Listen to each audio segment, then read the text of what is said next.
Bueno, buenas tardes, bienvenidos a la clase práctica de la última parte de la unidad 7, específicamente el punto 3, que refiere al procedimiento de formación y sanción de las leyes y al juicio político. En este caso vamos a ver dos trabajos prácticos referidos a estas cuestiones que fueron desarrolladas ya en la teoría. Para ello, como siempre, tenemos que tener presente la Constitución Nacional y sobre todo en esta unidad, que como ya vamos a ver, las respuestas a los casos prácticos se van a encontrar directamente en el texto constitucional.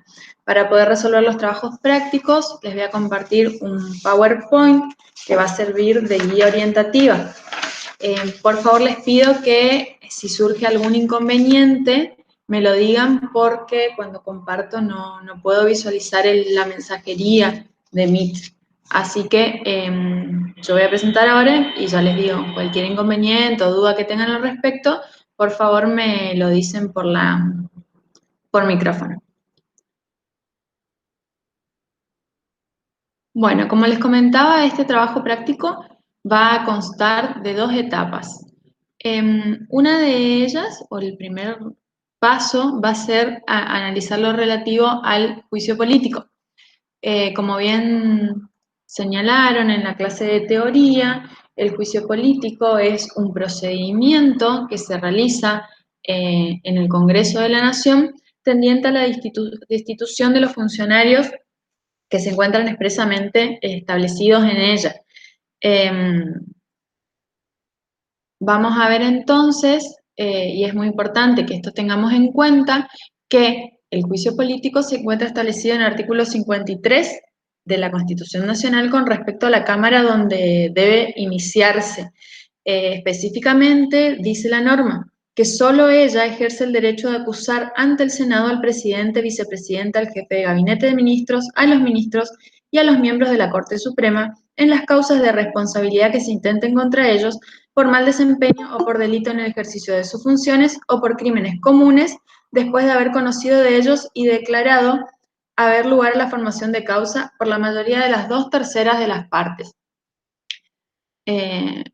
Bueno, esperen un segundo, por favor, porque justo ingresa alguien, lo admito y seguimos con la presentación.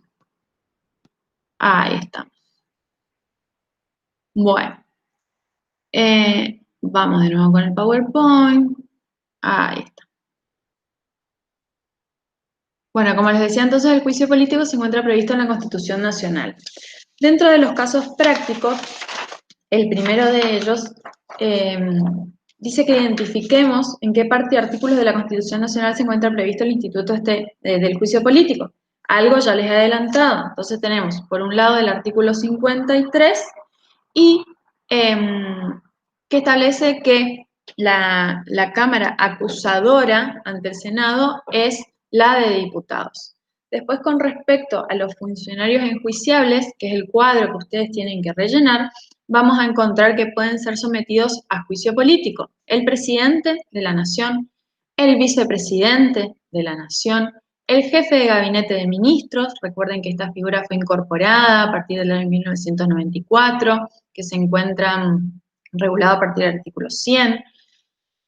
Los ministros y también los miembros de la Corte Suprema de Justicia de la Nación, es decir, que se refiere a los ministros de la Corte Suprema de Justicia de la Nación, que es la cabeza del Poder Judicial a nivel federal. Entonces, respecto al primer punto, que es identificar en qué parte y artículos se encuentran, ya los hemos dicho, uno de ellos es el artículo 53, y por otra parte, respecto a los funcionarios o a las personas que resultan enjuiciables, son todas estas, ¿sí?, que hemos mencionado. Entonces, teníamos al presidente de la Nación, al vicepresidente de la Nación, a los ministros, al jefe de gabinete y a los miembros de la Corte Suprema de Justicia de la Nación.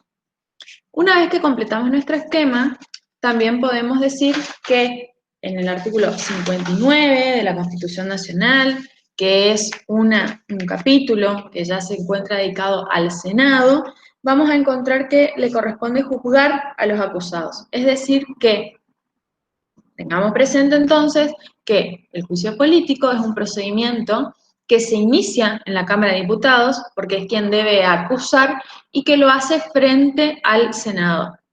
Entonces, en el artículo 59 vamos a encontrar esta facultad del Senado de juzgar en los casos de juicio político sometidos a su conocimiento por la Cámara de Diputados, y en el artículo 60 vamos a ver los efectos que va a tener este juicio político, así que no es otro más que destituir al acusado. Y en su caso podrá establecer también una inhabilitación para el ejercicio de cargos públicos. O sea, esas serían las dos consecuencias.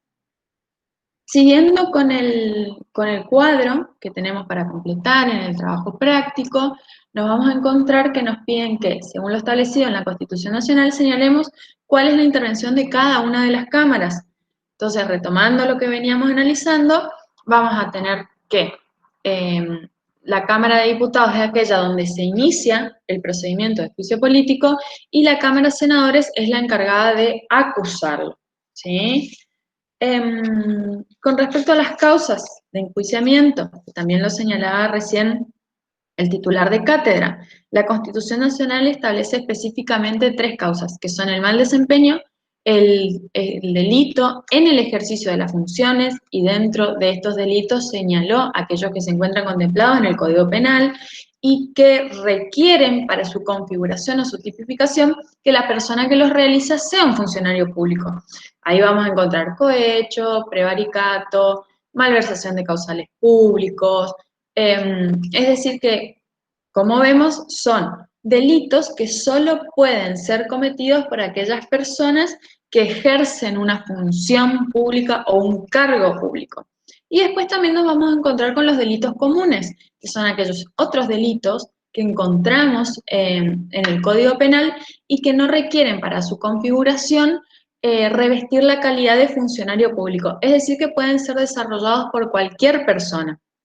Por eso, en este PowerPoint, al mencionar las tres causas de enjuiciamiento por juicio político, he resaltado con un color las que solo tienen vinculación con el ejercicio de la función, por eso se engloban el mal desempeño y el delito en el ejercicio de sus funciones, y por el otro lado los crímenes comunes que podrían ser homicidio, hurto, robo y cualquiera de las otras figuras penales que ustedes encuentren que puede ser realizada por cualquier persona, que para poder configurarse ese tipo penal no se requiere revestir la calidad de funcionario o funcionaria pública.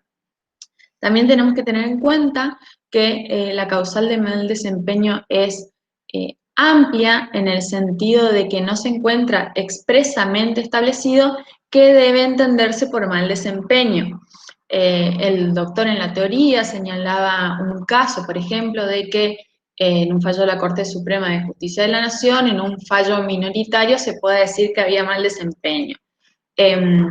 Como él siempre, o como señaló en este caso en particular, hay un margen de razonabilidad que debe ser utilizado para poder determinar si hay un ejercicio irrazonable de la función, si hubo mal desempeño, pero podemos tener como pauta orientadora, por ejemplo, en el caso de los miembros de la Corte Suprema de Justicia, podría ser cuando aplican una norma para la resolución de un caso que ya se encuentra derogada, podría ser también por la demora en el despacho de las causas, etc. Es decir, que si bien es un tipo abierto o más amplio, en el que pueden configurarse infinidad de figuras que no se encuentran expresamente determinadas, para poder decir si realmente una actitud o actividad encuadra en la causal de mal desempeño, habrá que ajustarse a un margen de razonabilidad. Bueno, si no tienen ninguna duda con respecto a la parte del trabajo de juicio político, vamos a pasar al proceso de formación de las leyes. A ver, por las dudas, si en la mensajería no escribieron nada. Recuerden que cuando yo presento no puedo ver la mensajería, así que por favor, los que puedan, si tienen alguna consulta, activen sus micrófonos y paramos y las evacuamos. Bueno, Si no hay preguntas, entonces, estoy viendo que no, seguimos. Con esta segunda parte, entonces, del trabajo práctico. Se refiere al procedimiento de sanción de las leyes, ¿sí?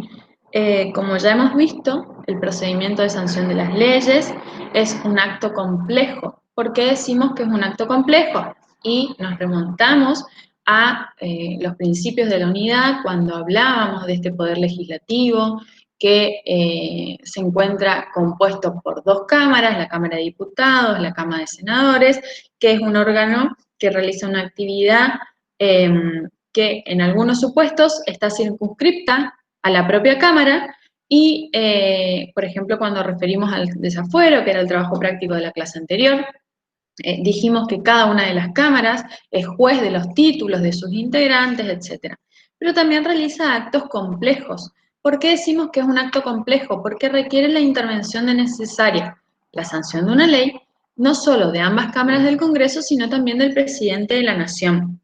Entonces, en este sentido vamos a tener que tener en cuenta cómo se inicia un proyecto de ley, o mejor dicho, también quiénes pueden iniciar un proyecto de ley. Como ya hemos visto en unidades anteriores, el artículo 39 de la Constitución Nacional establece este instituto del derecho de iniciativa de los ciudadanos para presentar proyectos de ley, que tienen determinados requisitos que no se encuentran solo contemplados en la Constitución, sino también en la ley reglamentaria, ¿sí? La 24.747.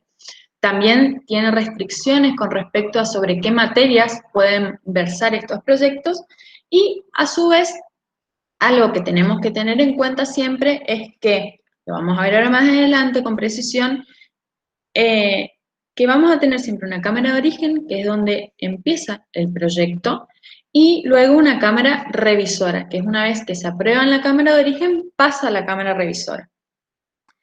En principio, cualquier proyecto puede ser presentado ante cualquiera de las cámaras, ¿sí? Esa es la regla general. Todos los proyectos pueden iniciarse en cualquiera de las cámaras. Pero vamos a ver que dentro de la Constitución encontramos algunos artículos que establecen que respecto a determinadas materias solo puede ser presentada en una o en otra. Por ejemplo, retomando la iniciativa popular, solamente puede ser presentada ante la Cámara de Diputados, ¿sí? Expresamente el artículo 39 nos dice que los ciudadanos tienen el derecho de iniciativa para presentar proyectos de ley en la Cámara de Diputados. El Congreso deberá darle expreso tratamiento, bueno, entre el término de 12 días, pero establece una Cámara específica de origen. También con respecto a las contribuciones, que ya lo vimos también cuando hablamos de federalismo, el artículo 52 que establece que a la Cámara de Diputados corresponde exclusivamente la iniciativa de las leyes sobre contribuciones y reclutamiento de tropas. También en la misma unidad vimos en el artículo 75, inciso 2, que la ley convenio sobre coparticipación federal tenía que ser iniciada en el Senado. Es decir que, les reitero, en principio, los proyectos de ley pueden ser presentados en cualquiera de las dos cámaras, con las excepciones que se encuentran expresamente contempladas en la Constitución. Bueno, hecha esta introducción, vamos a la actividad número 2. La primera consigna, con respecto a cómo es el proceso de formación de una ley, nos dice que leamos atentamente los casos que vamos a ir desmembrando a continuación, identifiquemos los pasos que faltan para la sanción y promulgación de las leyes que se presentan. En el caso 1, se trataba de un proyecto de ley sobre tributos en la Cámara de Diputados y que el mismo es aprobado con la mayoría requerida por la Constitución Nacional. Acuérdense que también hablamos no solo del quórum, que era la cantidad necesaria de diputados o senadores presentes para que se pueda dar inicio a una sesión y tratamiento de un proyecto de ley, sino también a las mayorías necesarias para aprobar. ¿Recuerdan que habíamos hablado y lo vimos en la reglamentación, específicamente en la Cámara de Diputados? Porque no nos olvidemos que cada Cámara tiene un reglamento sobre su funcionamiento que requieren unas mayorías, ¿sí? En principio es una mayoría absoluta, que esa mayoría puede ser calculada o sobre la totalidad de los miembros de la Cámara de Diputados, que en ese caso será sobre 257, que son los miembros actuales, o sobre la cantidad de presentes, que para ese caso habrá que tener en cuenta quienes se encuentran presentes en la sesión. Entonces, en este caso, es un proyecto sobre ley de tributos que es aprobado por la mayoría que la Constitución requiere. El proyecto pasa a la Cámara de Senadores y ésta le introduce modificaciones. Entonces, las preguntas son: la A, si el proyecto está correctamente iniciado en la Cámara de Diputados, y justificar la respuesta, que yo lo leí recién, así que alguien se anima a decirme si el proyecto fue correctamente presentado.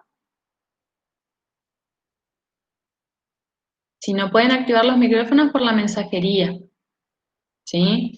Un proyecto sobre tributos que se inició en la Cámara de Diputados, ¿fue correctamente presentado? ¿Esa es la Cámara de origen?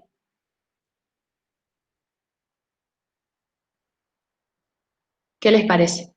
¿Qué leímos recién? Melina, Juan, Francisco. ¿Alguno me puede decir si fue bien presentado en la Cámara de Diputados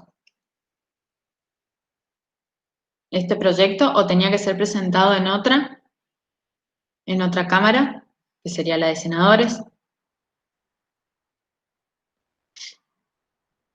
¿Qué les parece? ¿Qué vimos cuando hablamos de federalismo? Cuando hablamos de las cámaras en particular, ya lo vimos a esto, ¿sí? Fue presentado correctamente. ¿Por qué? Porque, como leí recién, el artículo 52 establece que los proyectos referidos a contribuciones solo pueden tener como Cámara de origen la de diputados. Entonces, ¿el proyecto está correctamente presentado? Sí. Esperen acá que se me fue el PowerPoint. Acá está. Bueno, entonces para el caso 1, a la pregunta A, que si está correctamente presentado, sí, porque así lo establece expresamente el artículo 52 de la Constitución Nacional. Ahora bien, con respecto a la pregunta número B, dice: si la Cámara Revisora modifica el proyecto de ley, ¿qué curso debe tomar ese proyecto? Entonces recordemos que si los proyectos sobre contribuciones deben ser iniciados en la Cámara de Diputados, esta va a ser su Cámara de origen y la Cámara Revisora va a ser la de senadores.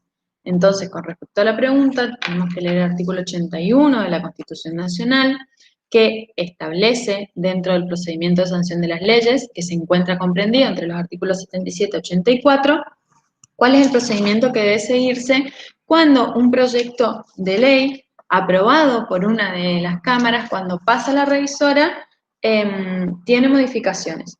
Específicamente, establece que debe tenerse en cuenta por qué mayoría fue aprobado, y esto va a tener una incidencia respecto de cuál va a ser el trámite que se le va a dar.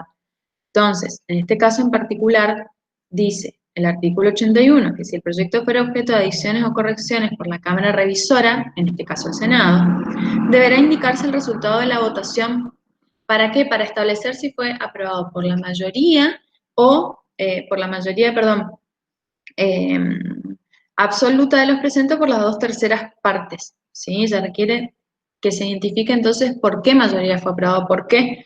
Porque, continúa el artículo, la Cámara de origen podrá, por mayoría absoluta de los presentes, aprobar el proyecto con las adiciones o correcciones introducidas o insistir en la redacción originaria, a menos que las adiciones o correcciones las haya realizado la revisora por 2/3 partes de los presentes, ¿sí? Entonces, si la revisora, que en este caso es el Senado, lo hizo por las 2/3 partes, directamente va a pasar al Poder Ejecutivo para que lo promulgue, ¿sí? Entonces, en este supuesto, tenemos que tener en cuenta entonces, para resolver el caso B, el artículo 81. Si tienen alguna duda me avisan, si no continuamos. Sigue el caso 2. El caso 2 establece: se inicia un proyecto sobre coparticipación federal en la Cámara de Senadores. El proyecto pasa a la Cámara de Diputados para su revisión y ésta lo aprueba.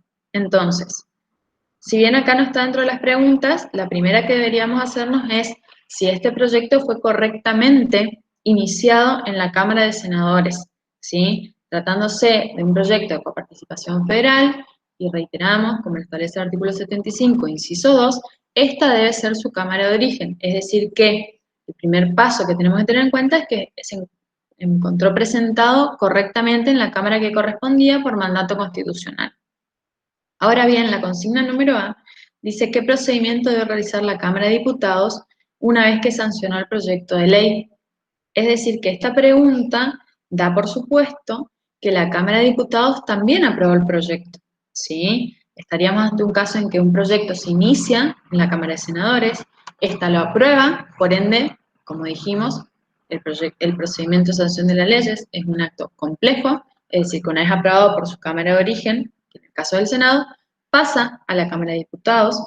En este caso, evidentemente, la Cámara de Diputados también lo aprobó sin observaciones, porque si no, no podría seguirse con el paso, que es el aquí previsto, de que se lo pase directamente al Poder Ejecutivo para su promulgación si correspondiere.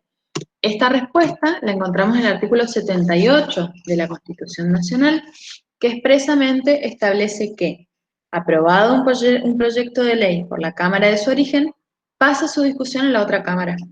Aprobado por ambas, pasa al Poder Ejecutivo de la Nación para su examen. Y si también obtiene su aprobación, lo promulga como ley. ¿Sí? Vamos a la pregunta número B.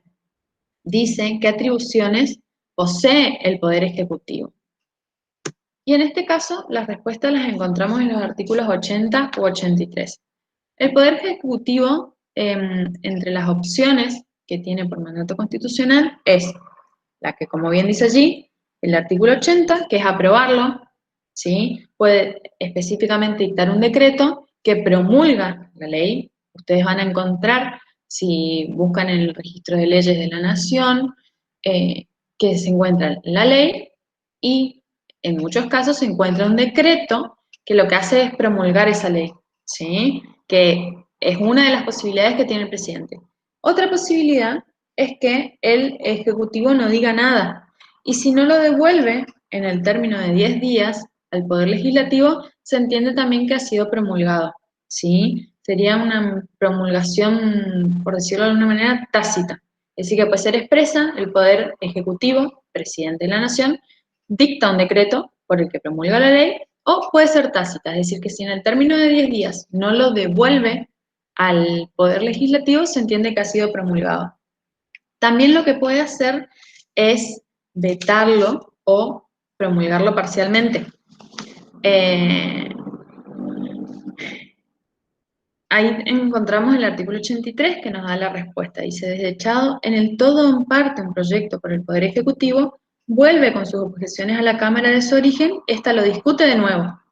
Y ahí tenemos dos opciones. Si lo confirma por mayoría de 2/3 de los votos, pasa a la Cámara de revisión. Si ambas cámaras lo sancionan por igual mayoría, el proyecto de ley pasa al Poder Ejecutivo para su promulgación. Las votaciones de ambas cámaras serán en este caso nominales, que significa que cada uno de los diputados y senadores tiene que decir sí o no. Tanto los nombres y fundamentos como las objeciones del poder se publican inmediatamente por la prensa, ¿sí? Si las cámaras difieren sobre las objeciones, el proyecto no puede repetirse en las sesiones de aquel año. Entonces, tenemos dos posibilidades, que una vez que es desechado todo en parte por el Ejecutivo, vuelva a la Cámara, que se pongan de acuerdo para su promulgación, o que no lleguen a ese acuerdo, que no obtengan las mayorías necesarias, y por ende el proyecto no va a poder ser tratado dentro del mismo año. Eso, bueno, con respecto al caso 2. ¿No tienen ninguna pregunta hasta acá? ¿Queda claro cuál es el procedimiento? Cualquier inquietud que tengan sobre cuál es el trámite. Ah, acá Melina. Profe, a ver. Acordate, Melina, que no leo. Tengo que salir del Power para leer, así que si alguno ve que hay algo en el chat, por favor avíseme, ¿sí? Profe, cuando hay modificaciones, vuelve a la cámara de origen. Sí, Melina, es así. Retomamos un poco los artículos que estuvimos leyendo. Entonces, si un proyecto de ley iniciado en una cámara pasa a la otra cámara, esta cámara tiene modificaciones. Entonces ahí lo que vamos a tener que discernir es con qué cantidad de votos se aprobaron esas modificaciones, ¿sí? Retomamos la lectura del artículo 81, ¿sí? Acordate que decía, si el proyecto fuere objeto de ediciones o correcciones por la Cámara Revisora, deberá indicarse el resultado de la votación. ¿Por qué? Porque tenemos que saber con qué mayoría se aprobaron esas adiciones. Entonces, si la Cámara, si fue por la mayoría absoluta de los presentes, es decir, no de la totalidad de los senadores, en este caso requiere de los presentes, o por las 2/3 de los presentes. La Cámara de Origen podrá por mayoría absoluta de los presentes aprobar el proyecto con las adiciones o correcciones introducidas o insistir en la redacción originaria, a menos que las adiciones o correcciones las haya realizado la revisora por 2/3 partes. Es decir, si una vez que pasa de la Cámara de Origen a la Cámara Revisora, esta obtiene los 2/3 de los votos, la Cámara de Origen no tiene ninguna posibilidad en el sentido de que ya no vuelva a la Cámara, ¿sí? Ahora, si no alcanzó esta mayoría, sí, y ahí hay que ver en esta Cámara de Origen por qué mayorías se aprueban estas modificaciones o no, ¿sí? Para ver si después va a poder ser sancionado definitivamente o no. Recuerden que hay proyectos que sufren o que pasan por este procedimiento, vuelven a la Cámara de Origen, no se obtienen las mayorías y bueno, no se sanciona el proyecto de ley. Y quizás en el otro año se vuelve a introducir el proyecto con modificaciones o no, se vuelve a tratar y puede ser sancionado. No sé si eso respondió a tu pregunta.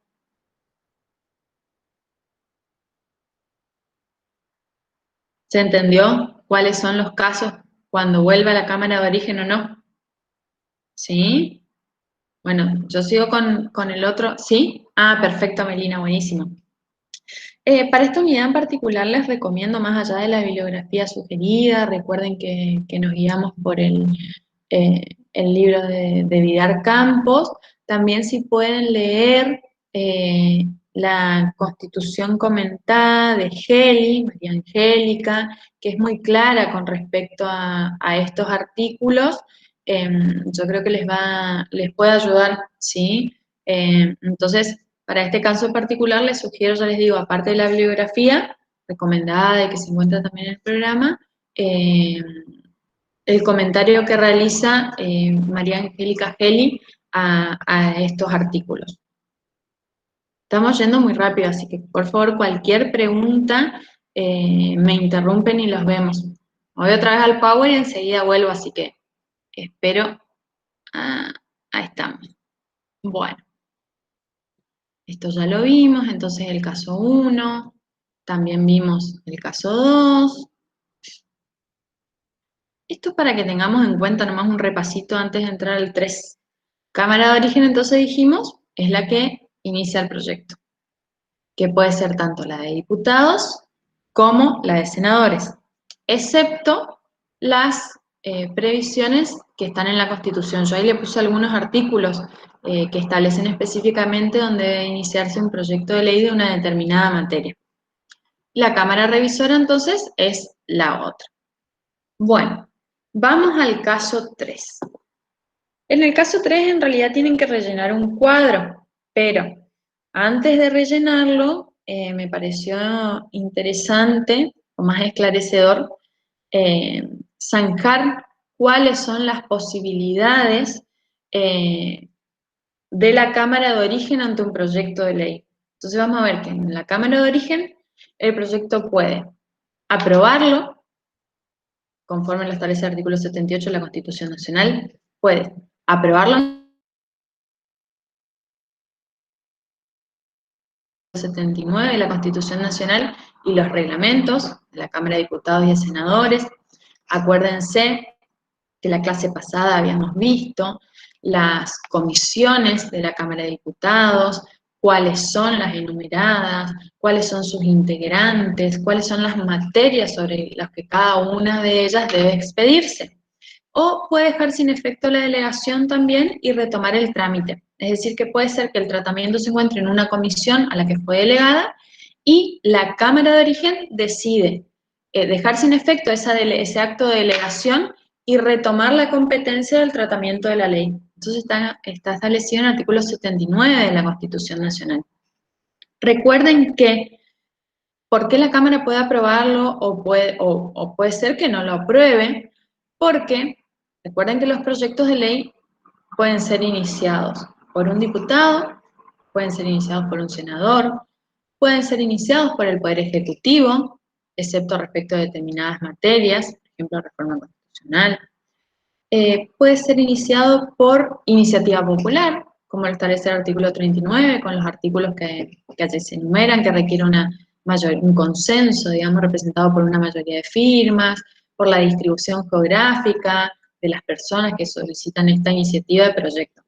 Es decir que cuando toma estado parlamentario un proyecto de ley, ¿qué es el estado parlamentario? Es este ingreso al Congreso para su tratamiento en alguna de las cámaras. Puede ser que lo apruebe esta Cámara o puede ser que en la misma Cámara de origen no se pongan de acuerdo, no obtengan las mayorías y el proyecto no pasa a la revisora. Si esto tenemos que tener en claro, que si inicia un proyecto de ley en una Cámara, que es la de origen, no implica necesariamente que ese proyecto pase a la otra Cámara. Puede ser que muera en la misma Cámara de origen, porque no alcanza las mayorías necesarias. Ahora bien, si alcanza las mayorías, entonces puede pasar esto, se lo puede aprobar en general y se delega a la comisión sobre la materia sobre la que versa el tratamiento específico particular de los artículos, y esta misma Cámara puede dejar sin efecto esa delegación y tomar la competencia de analizar el proyecto. La Cámara Revisora, ¿qué puede hacer? Aprobarlo, si este es el trámite más simple, que lo aprueben ambas cámaras, pasa al Ejecutivo, el Ejecutivo lo promulgue. O también la Cámara Revisora puede realizar adicciones o correcciones, que es lo que vimos recién que se encuentra contemplado en el artículo 81. ¿Y por qué es importante saber con qué mayoría? Porque depende de la mayoría que obtenga, va a ser el destino de ese proyecto. Si es por la mayoría absoluta, vuelve a la otra Cámara, a la de origen, y en ese caso también dependerá de la mayoría que obtenga esta otra Cámara qué pasa con esas modificaciones. En tanto que, si lo aprueba por las 2/3 partes, me faltó aclarar acá que es de los presentes, en este caso no de la totalidad de los integrantes de la Cámara, pasa al Poder Ejecutivo para su promulgación. ¿Sí? Vamos a ver si quedó alguna pregunta con respecto a esto, porque si no ya nos metemos de lleno en el trabajo práctico. Bueno, no veo ninguna pregunta, así que seguimos. Ahora sí vamos a ir al cuadro que ustedes tienen desde el actual. ¿Sí? Hay un cuadrito que tenemos que completar en este trabajo práctico. Nos da diversos supuestos, ¿sí? Con respecto a un proyecto de ley. Nos dice que tenemos tres posibilidades. Que en la Cámara de Origen se apruebe el proyecto y nos da cuál es el resultado, ¿sí? Entonces el cuadro que tenemos a la vista es este, es el que tenemos que completar. Tenemos la posibilidad de que la Cámara de Origen apruebe el proyecto y no nos dice qué pasó en la revisora, pero sí cuál fue el resultado.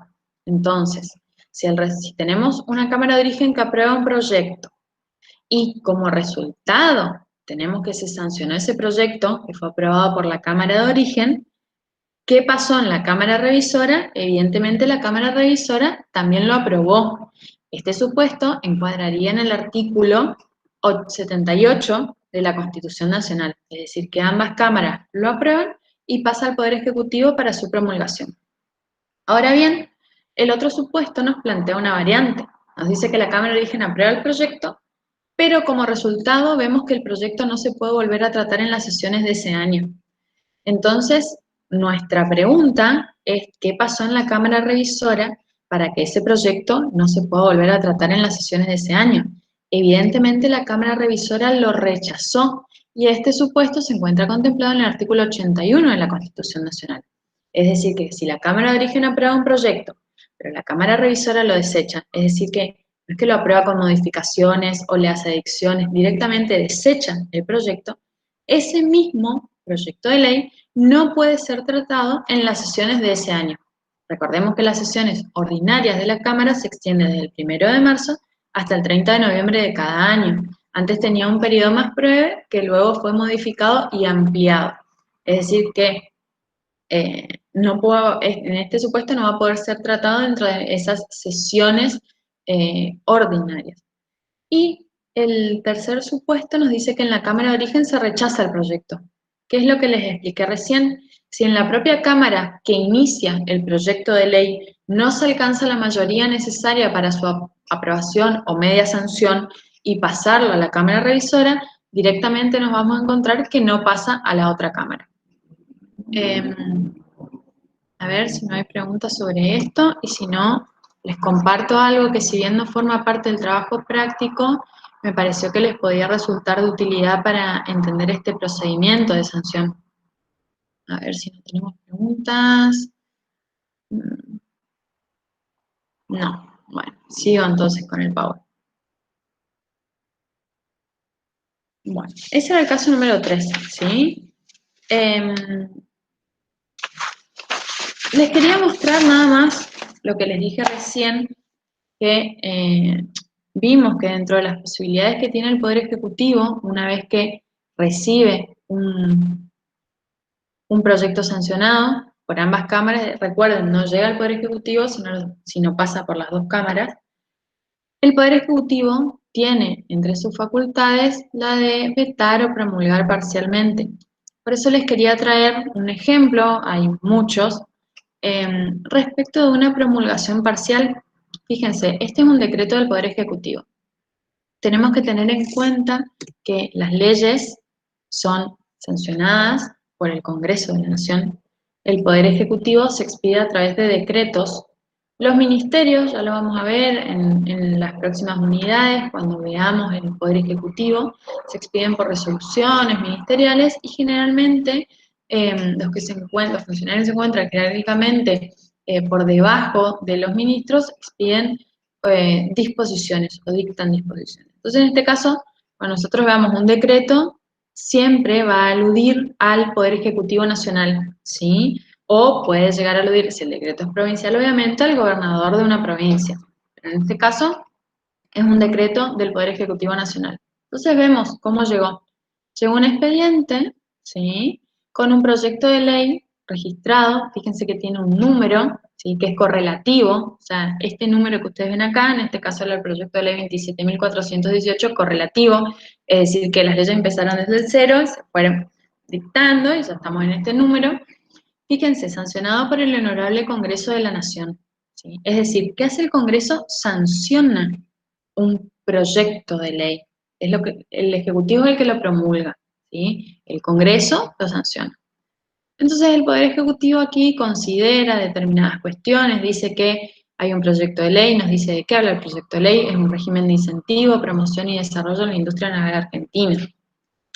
Y hace observaciones a dos artículos que establecen una asignación, ¿sí? Tanto acá vemos, por ejemplo, el artículo 3, establecía una asignación, un fondo para el desarrollo de la industria naval argentina. Todo esto estaba dentro del proyecto de ley, recuerden, son artículos de ese proyecto de ley.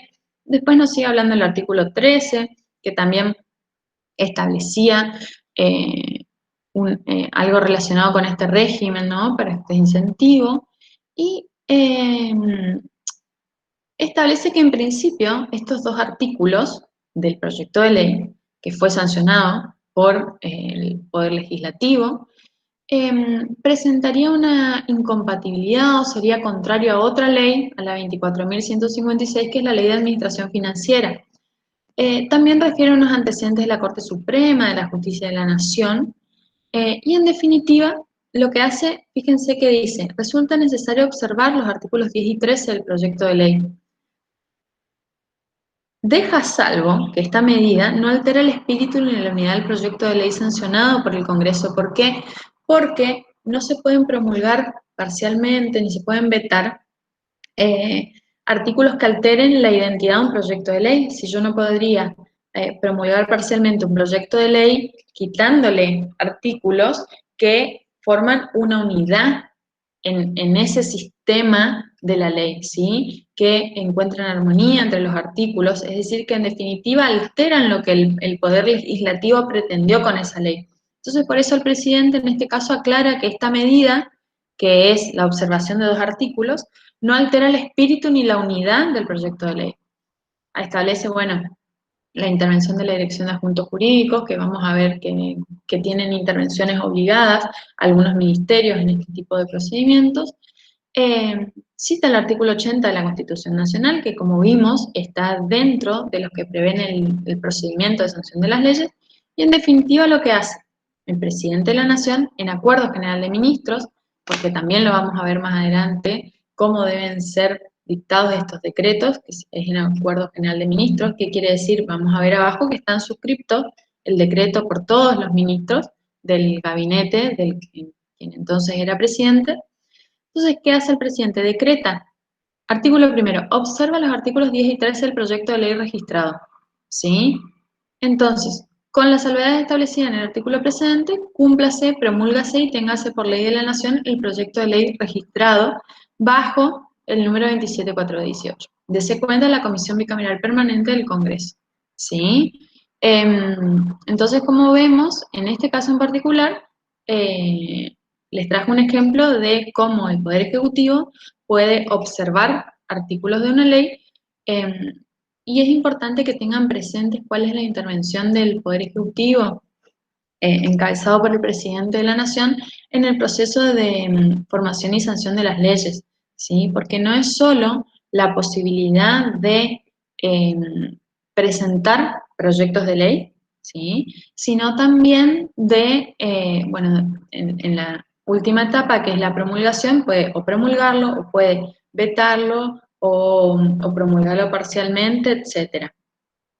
¿Se entendió el trabajo práctico? ¿Hay algo que en lo que no haya sido clara, no me expliqué bien, que quieran que profundice? Es bastante sencillo, es breve, es más que nada para que puedan entender la mecánica y para que nos, como les decía la clase pasada, para que nos podamos ubicar nosotros también en la Constitución Nacional. Básicamente, y lo que siempre les digo y les reitero, tener en cuenta cuáles son las partes de la Constitución Nacional. Reitero, tenemos la parte dogmática, que se encuentra comprendida por los artículos 1 y 43, vamos a encontrar allí las declaraciones de derechos y garantías. Después tenemos la parte orgánica, del artículo 44 en adelante, ahí se inicia la estructura gubernamental del Estado Nacional. Primero refiere al Poder Legislativo, después seguimos con el Poder Ejecutivo, después seguimos con el Poder Judicial.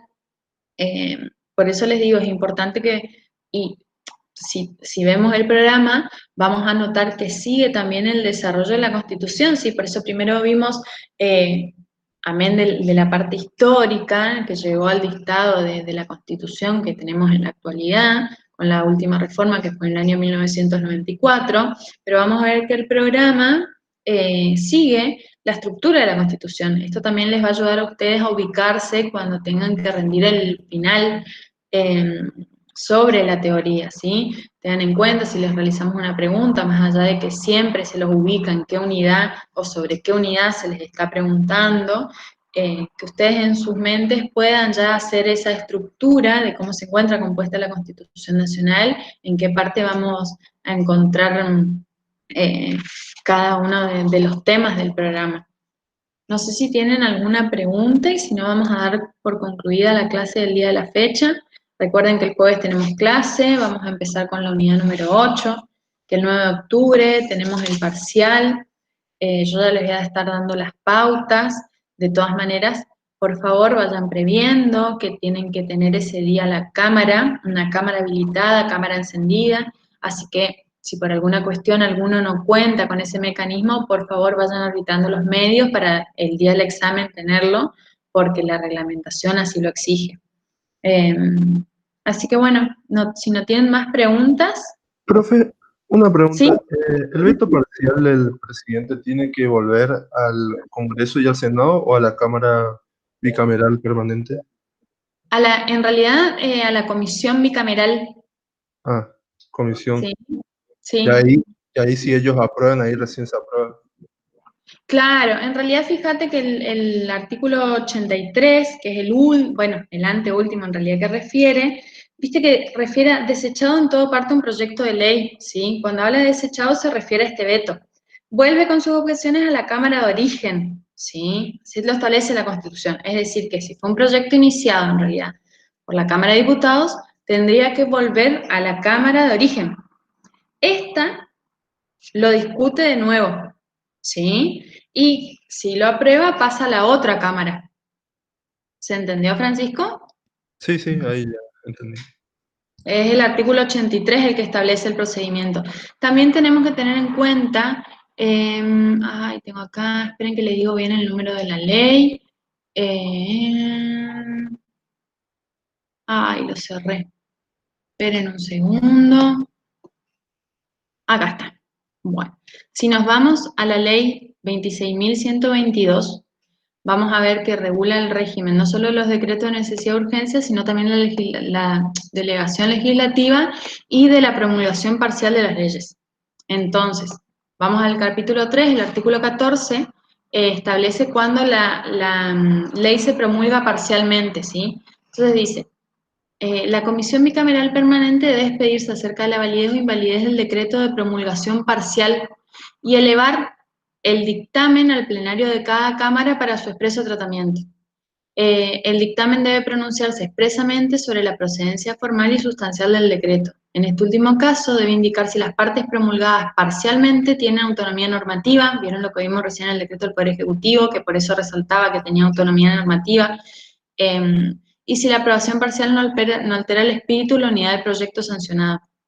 Y nos da la posibilidad de que ambas cámaras insistan en la promulgación del proyecto, porque esto también puede suceder, que pese a la promulgación parcial del Ejecutivo, a la observación que haga de los artículos, las cámaras pueden insistir con respecto a la sanción del proyecto original, ¿sí? Que esto se encuentra acá establecido en el artículo 15. Dice que las disposiciones de esta ley y el curso de sus procedimientos no obstan al ejercicio por el Congreso sus potestades ordinarias relativas a la insistencia respecto de normas legales total o parcialmente vetadas. ¿Sí? Así que bueno, volviendo a tu pregunta, fíjate que el artículo 83 en realidad dice que vuelve con objeciones a la Cámara de origen del proyecto y que una vez aprobada por esta va a pasar por la otra.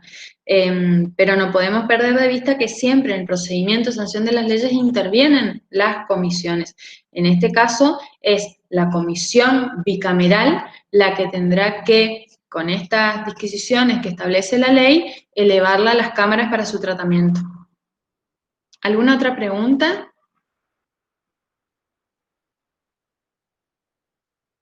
Hola Cristian, ¿cómo estás?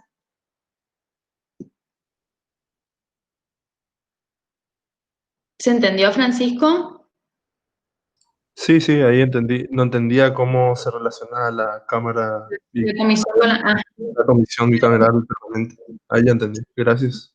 No, por favor, gracias a vos. Hola, Cristian. Sí, había clases igual, no te preocupes, que de todas maneras la grabé. Te comento, son dos prácticos breves, el primero sobre juicio político, el otro sobre el procedimiento de sanción de las leyes, así que yo ya, ahora cuando la finalizamos, yo ya la subo para los que no pudieron verla, que lo hagan antes del jueves si pueden, y bueno, les voy a compartir también el PowerPoint, ¿sí? Para que les quede referencia para resolver los casos. ¿Alguna otra pregunta, Melina? ¿Quedó todo claro? Juan, ¿nada para aclarar, seguro?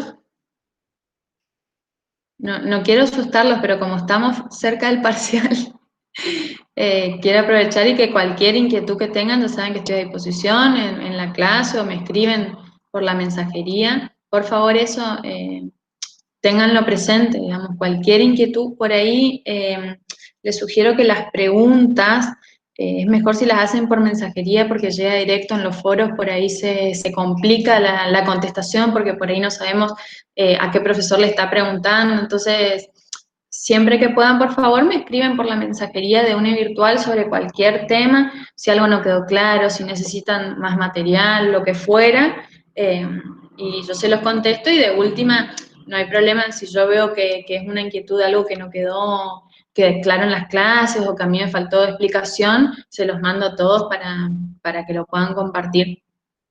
Bueno, si no hay más preguntas, bueno, muchas gracias Melina, me alegro.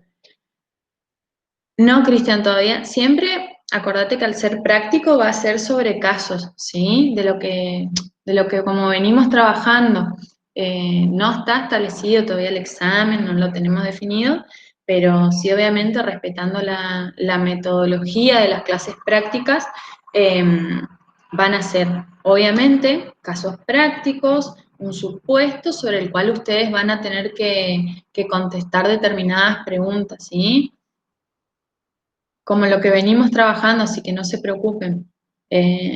Fíjense que si revisan los prácticos que vimos hasta ahora, el de hoy quizás es un poquito más abstracto, corto, porque en realidad lo que queríamos era darle diversos supuestos para que ustedes puedan representarse cada uno de los procedimientos que tienen que seguirse,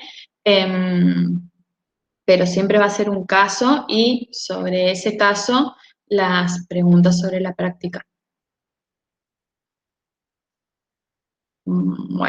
Bueno, si no hay más preguntas, entonces damos por finalizada la clase de hoy. Los espero el jueves y bueno, ya saben, cualquier inquietud me la hacen llegar por la mensajería. Bueno, que tengan buenas tardes, nos vemos en la próxima clase.